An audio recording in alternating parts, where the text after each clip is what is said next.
În restul Chinei cel mai bine devenit aprilie-mai. Se pare că aici e locul de livrare cu drona.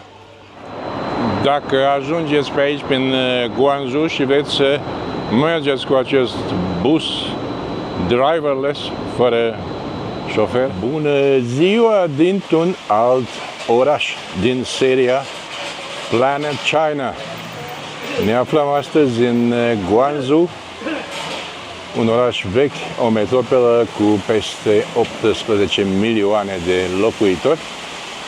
Și vom începe să explorăm orașul chiar aici, de la un mare mall, de fapt e un cartier întreg de magazine, Hindo Fashion Market, aici în Guangzhou. Un oraș mare, cum spuneam, o metropolă, a treia ca mărime, mi se pare că e în China, acest Guangzhou, fostul nume Canton.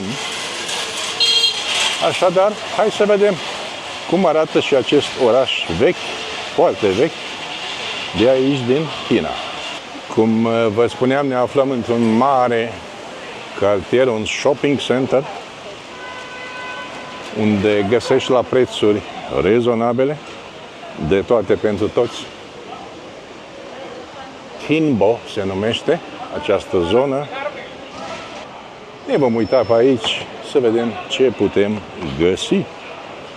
Încă de la intrare, o mulțime de comercianți, de asemenea persoane care doreau să vândă ceasuri de lux, dolari, valută și multe alte produse. Se pare că aici poliția nu-i vede și îi lasă în pace să-și facă treaba. O piață imensă aici cu tot ce vrei și ce nu vrei, multe fake-uri de asemenea. Da, e foarte interesant să vii, să vezi încălțăminte, parfumuri, haine, tot ce vrei găsești aici. De aici puteți face și comenzi dacă vreți mai multe perechi, de exemplu, de Adidas, sau îmbrăcăminte, încălțăminte. Prețurile se tratează. Oficial, la început se cere circa 150-200 pe o pereche de încălțăminte, dar, bineînțeles, veți trata și veți obține până la jumătatea din preț, sau chiar mai puțin, în special dacă cumpărați ochelari aici, dacă cumpărați mai multe perechi. Un market foarte interesant. Aici avem curele, aur, bijuterii și așa mai departe. Interesant că vedem aici și foarte mulți străini, chiar foarte mulți străini, probabil care fac afaceri în domeniu și cumpără orice de pe aici. Chanel, de exemplu. Geci, costume am văzut la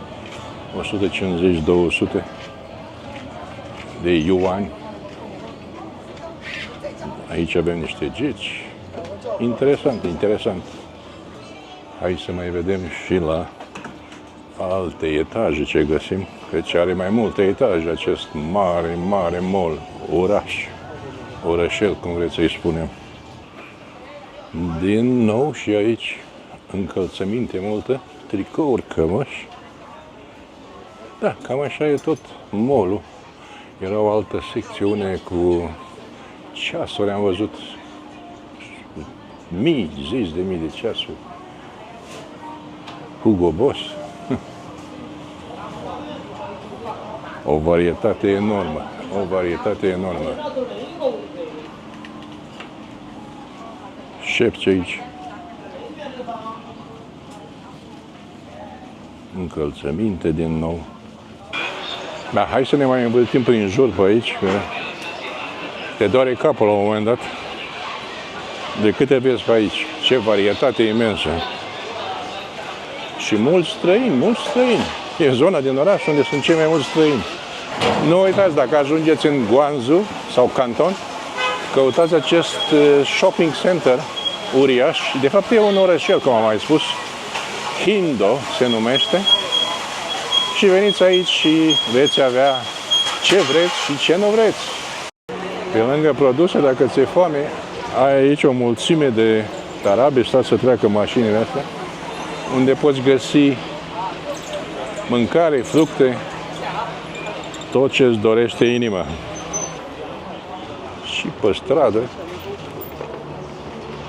ăsta era să dea peste mine cu scuterul, și pe stradă, pe lângă magazine, tarabi, chioșcuri, o mulțime de produse.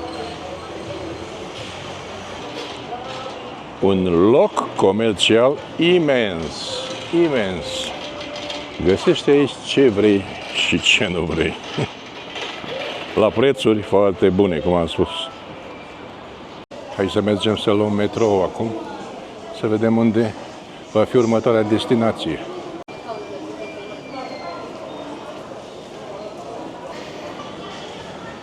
Pe aici intrăm la metrou.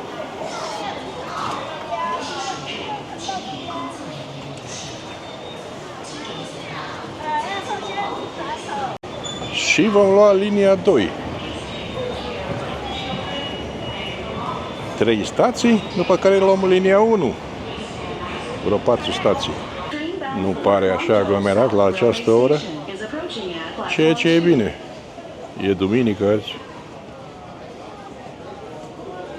Cum am mai spus și în alte vloguri, peste tot scrie și în engleză, deci e foarte ușor de orientat. Doar să mergi în direcția dorită și totul e foarte simplu.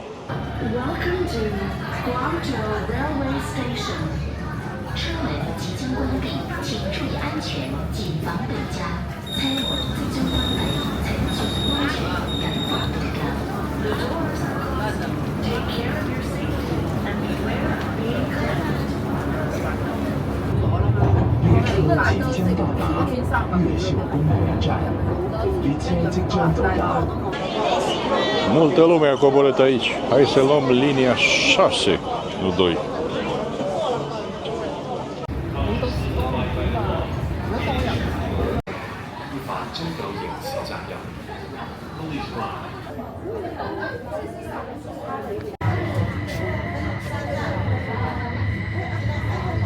Foarte aglomerat astăzi, este duminică și duminica și sâmbătă e aglomerație mare.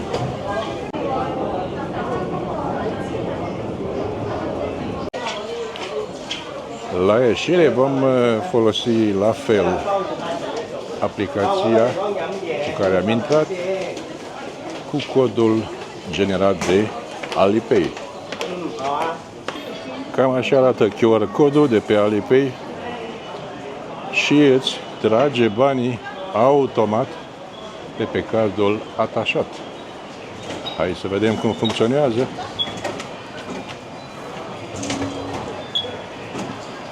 A deschis poarta și am ieșit.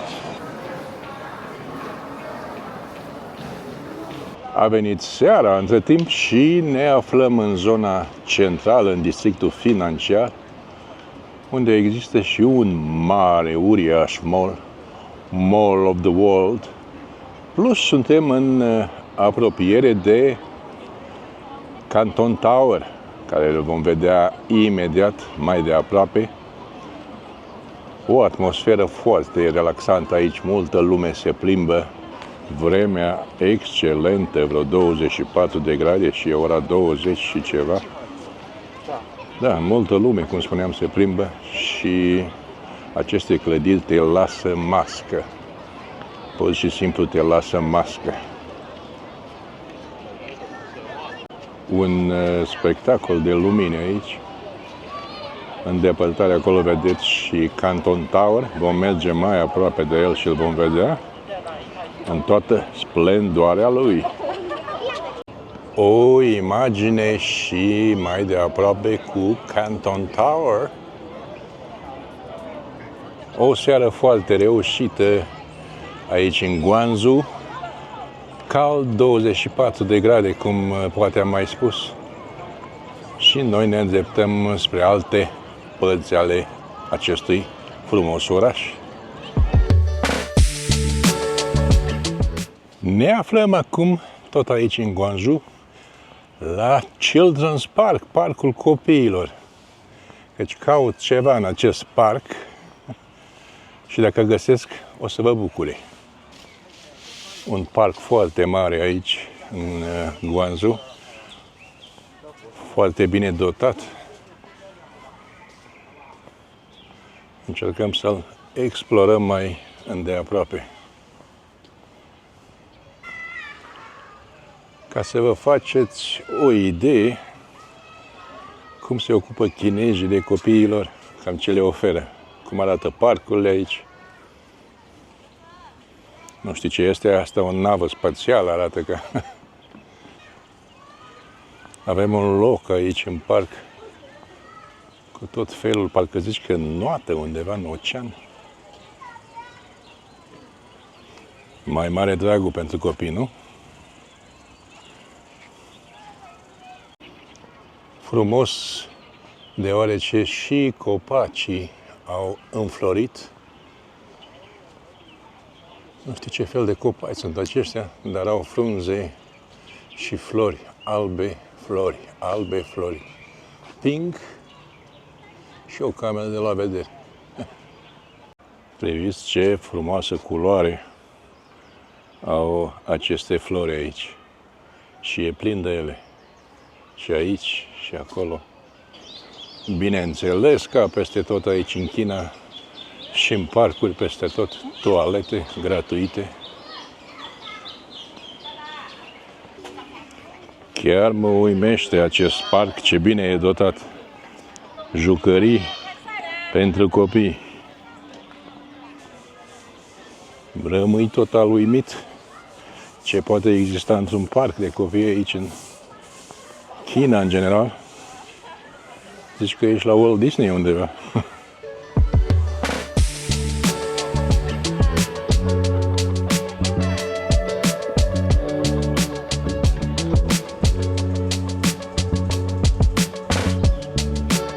Hai să vedem dacă găsim ce căutăm aici pe această hartă. Este și în engleză scris aici. Alei cu umbră nu lipsesc. De fapt, ce caut eu?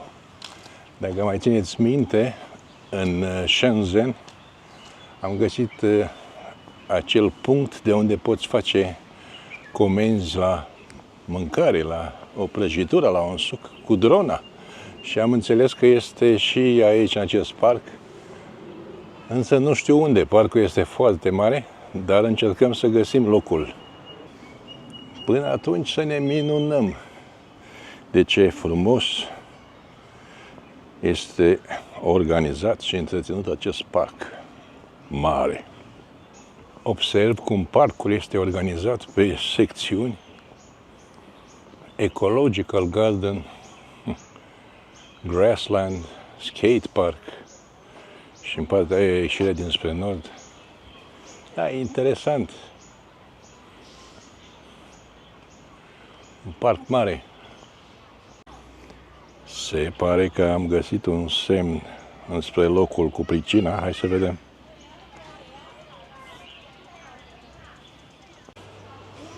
Se pare că aici e locul de livrare cu drona. Chiar scrie și în engleză Drone Delivery Center.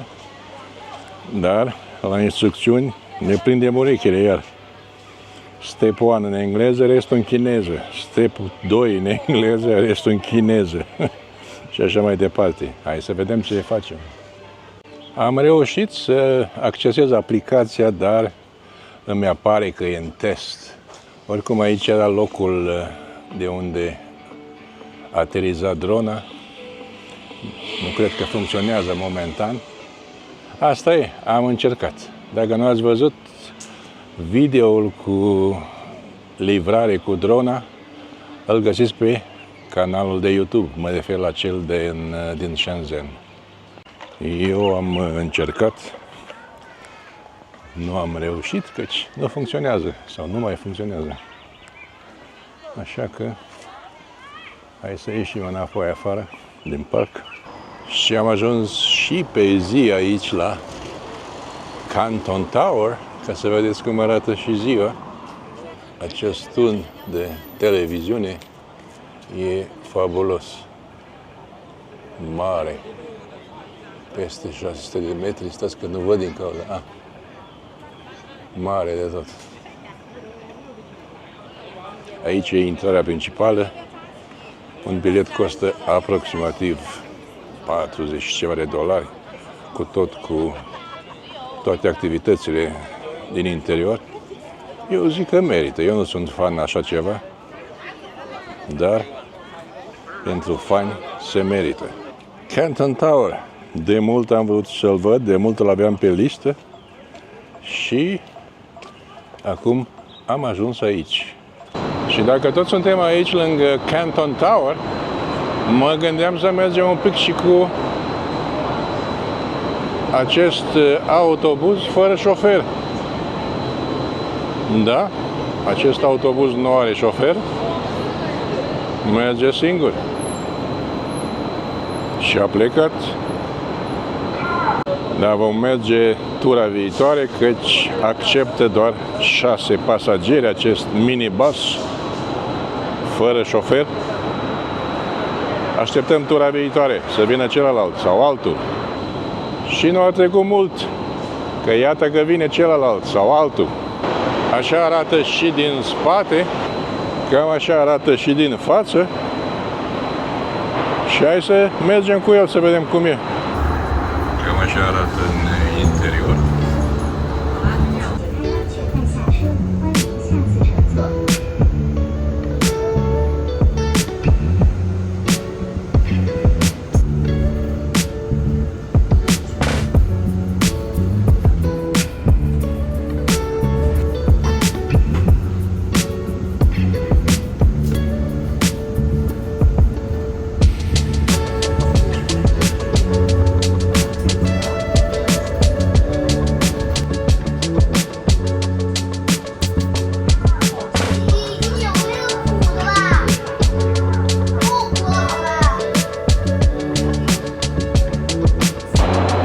Dacă ajungeți pe aici, prin Guangzhou, și vreți să mergeți cu acest bus driverless, fără șofer, este chiar aici lângă Canton Tower, pe laterală, sub pod. E un pod aici mare, o pasarelă deasupra și e chiar aici sub pod.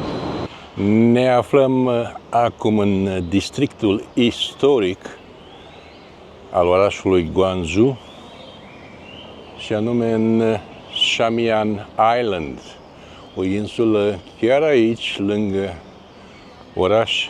De fapt, suntem în interiorul orașului, o insulă istorică ce a fost concesionată aproape 100 de ani, atât la englezi cât și la francezi. Shamian înseamnă în limba chineză suprafața nisipoasă și pe această insulă frumoasă vom vedea o mulțime de clădiri europene din secolul XIX.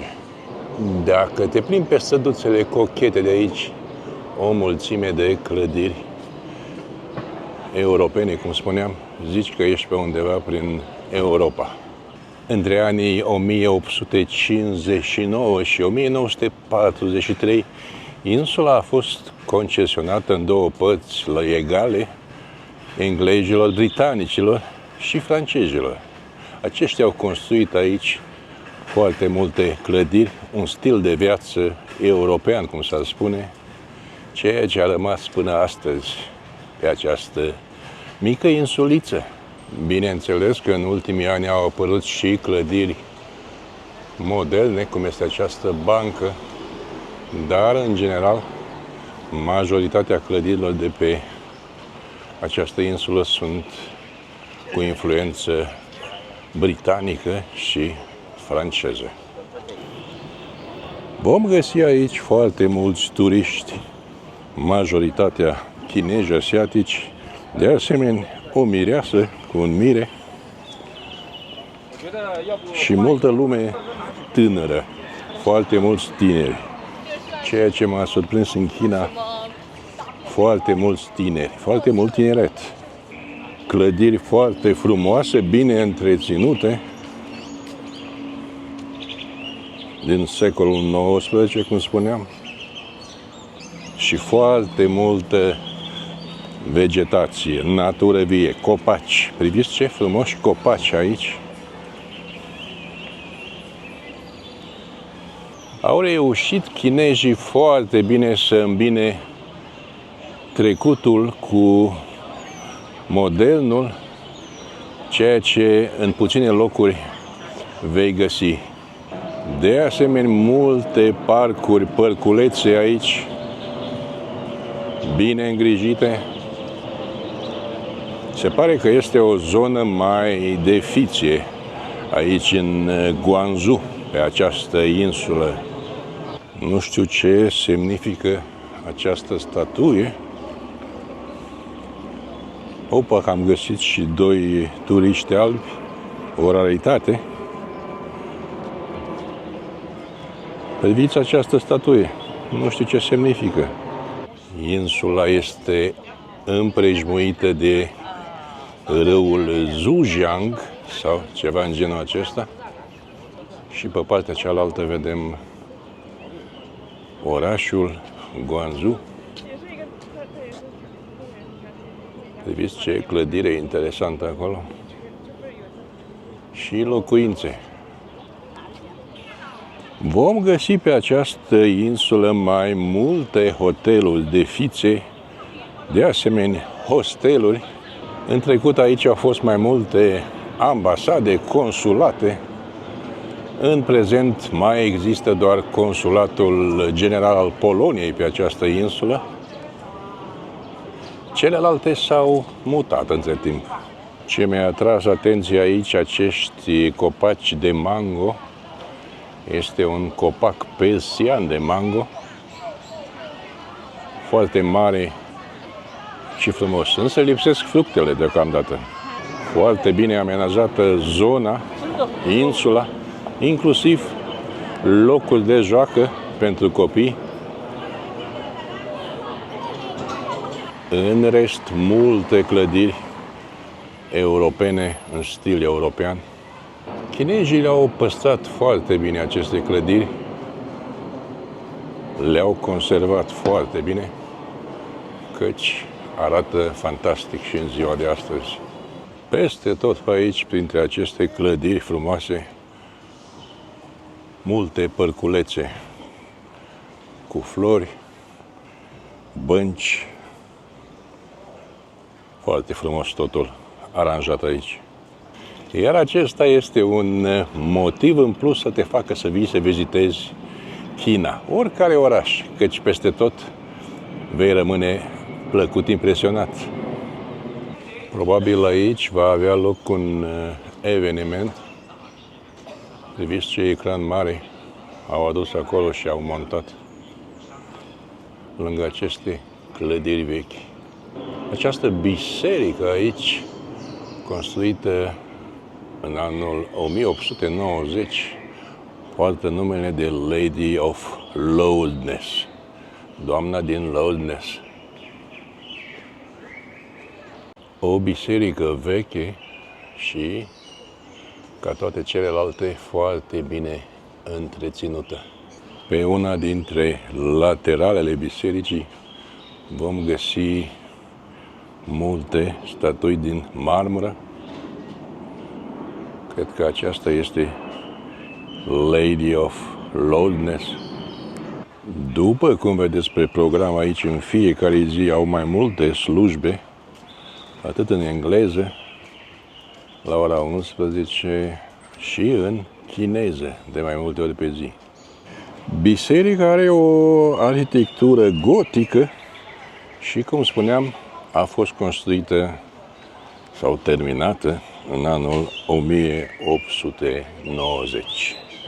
Biserica aparține cultului romano-catolic și, referitor la acest subiect, vreau să menționez că de-a lungul călătoriilor mele prin China am văzut o mulțime de biserici, moschei, cât și celelalte culte religioase, ceea ce mă face să cred că religia este la ea acasă, aici în China, contrar la ce unii mai spun.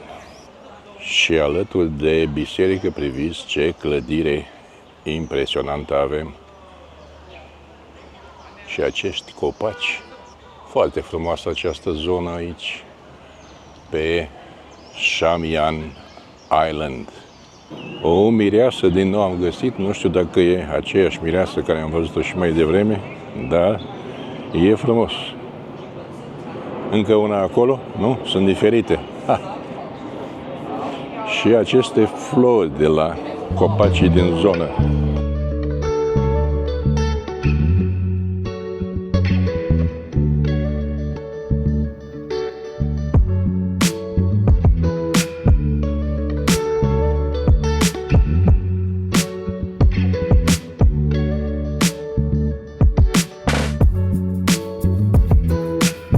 Da, ne luăm rămas bun de aici, de la Shamian Island, și mergem să vedem ce mai vizităm.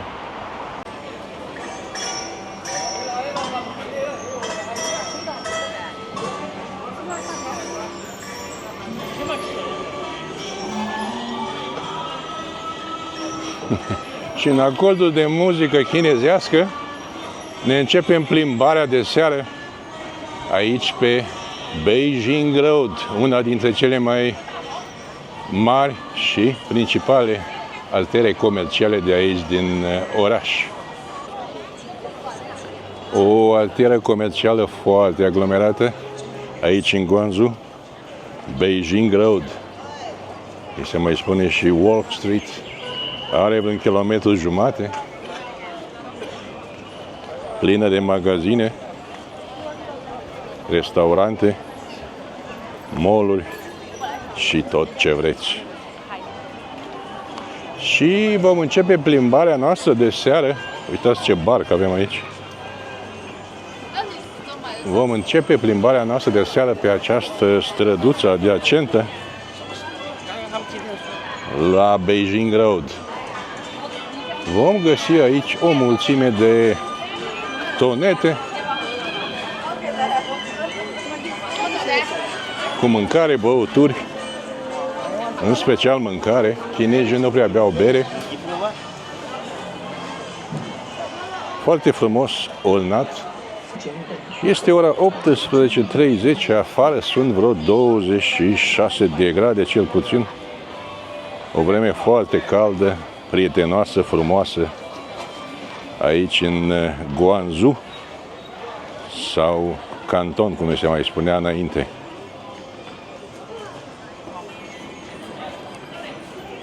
Toate aceste puncte de vânzare pe care le vedeți sunt private. Fiecare vinde ce poate el vinde mai bine.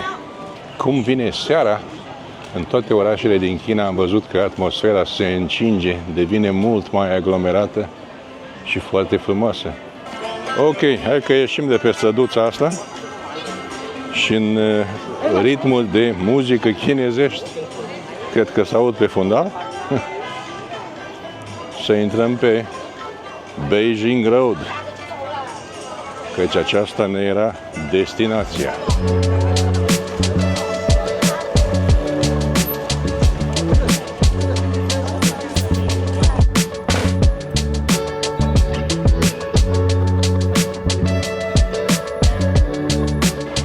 Ce frumos luminat pe această străduță și priviți clădirea din față, frumos pictată. Hai să mergem mai aproape de ea. Aici sunt niște restaurante, ceva. Foarte frumos. Iar aceste două căsuțe de aici din față, astea galbene, foarte frumos pictate cu niște desene. Frumos, foarte frumos. Bă, au chinezi ăștia un stil. Priviți ce frumos. Iar deasupra niște zgârie nori și lampioane.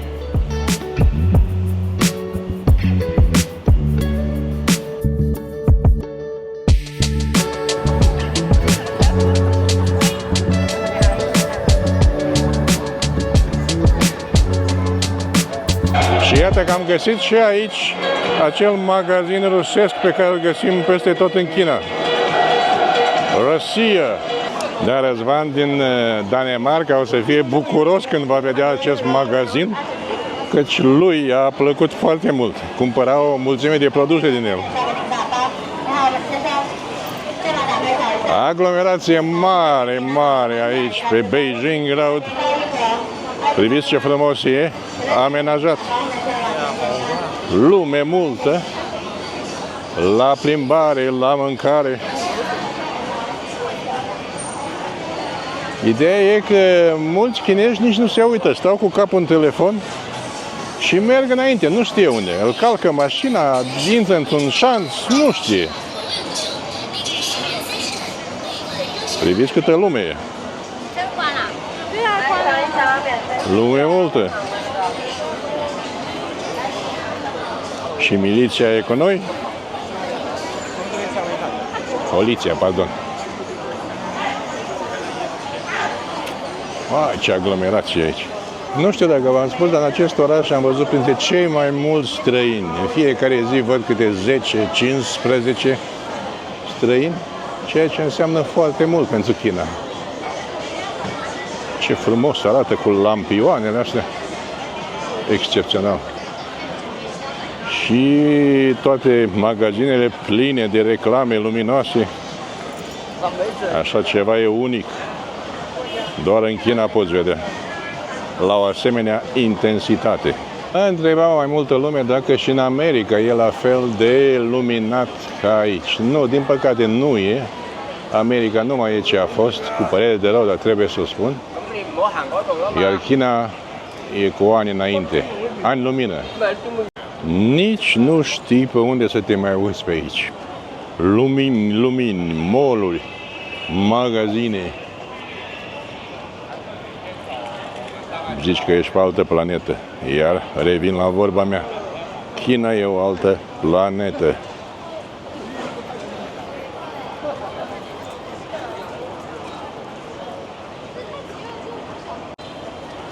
Acesta e un chioșc, mașină, care vinde nu știu ce. Vinde ceva, dar nu știu ce. Coșuri de gunoi peste tot. Și atunci când ești obosit, vii aici la băițelul de aici și stai jos pe bancă. Fiți atenți câte scutere parcate, dar toate sunt ordonat parcate, nu cum vezi prin Vietnam sau prin alte țări din Asia de Sud-Est. Aici toate sunt frumos parcate. Și am aici o întrebare pentru cei mai răutăcioși cu privire la China, ca să nu spun altfel.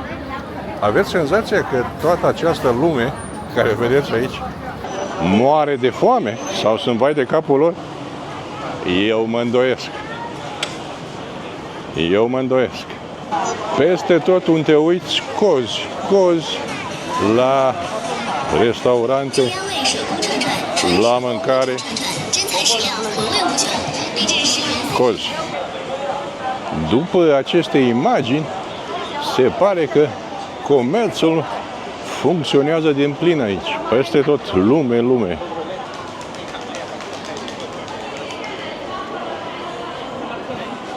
Fiți atenți câtă lume. Aceasta e China nefiltrată. Filmăm exact ceea ce vedem. Măturătorii la tot pasul, care sunt frunzele, că nu e vorba de altceva. Căci dacă ne uităm pe jos, unde vreți, curățenie lună peste tot. Mai găsim din loc în loc și niște vânzători de ăștia.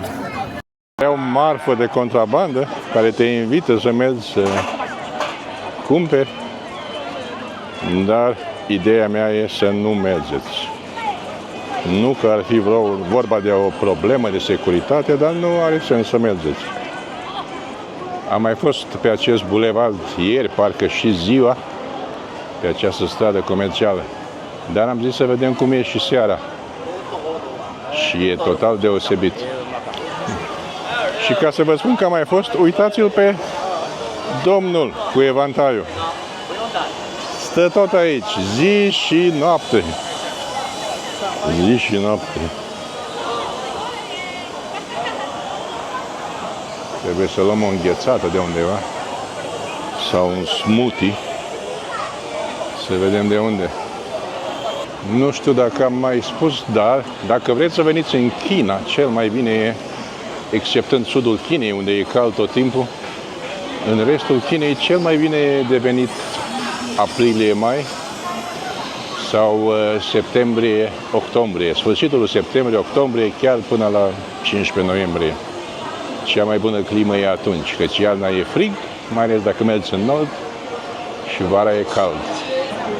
O seară foarte plăcută, foarte frumoasă, aici în Guangzhou sau Canton. Multă lume la plimbare, cum am mai spus. O plăcere să te plimbi.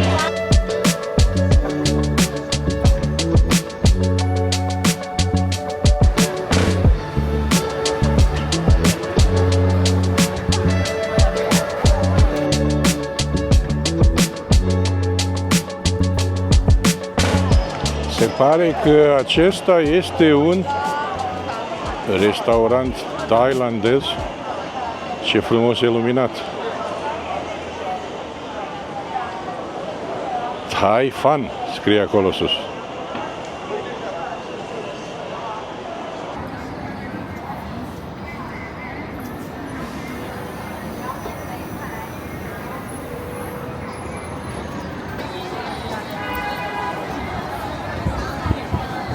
Din nou un magazin foarte interesant, luminat.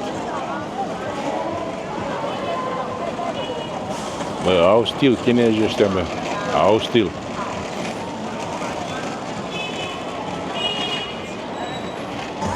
Să vedem și ce se vinde pe aici. Brizuri. Mai mulțoi. Aici.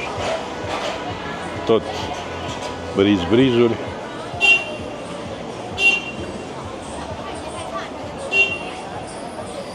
Cam ce vedeți. Aici ceva de mâncare sau de băut. Din pere, suc de pere. Niște gogoși avea doamna. Aici avem niște răcoritoare, apă și ceva chinezării. Pentru amatorii cărora le plac prostia aia de suc de trește, aici găsiți. Fructe. De fapt, nu e o porcărie acel suc de trește, căci eu am băut chiar aici, în oraș, un suc de trește, dar cu arome de fructe tropicale și a fost foarte bun de data aceasta. Am comandat un smoothie de passion fruit și orange împreună. Domnișoara îl pregătește acolo. Foarte multe magazine de genul acesta cu smoothies sau sucuri naturale. Al meu a costat aproximativ $2.70, $2.80. Să vedem cum arată. Și cam așa arată și, cum anticipam, foarte bun. Așa multă lume de mult n-am mai văzut.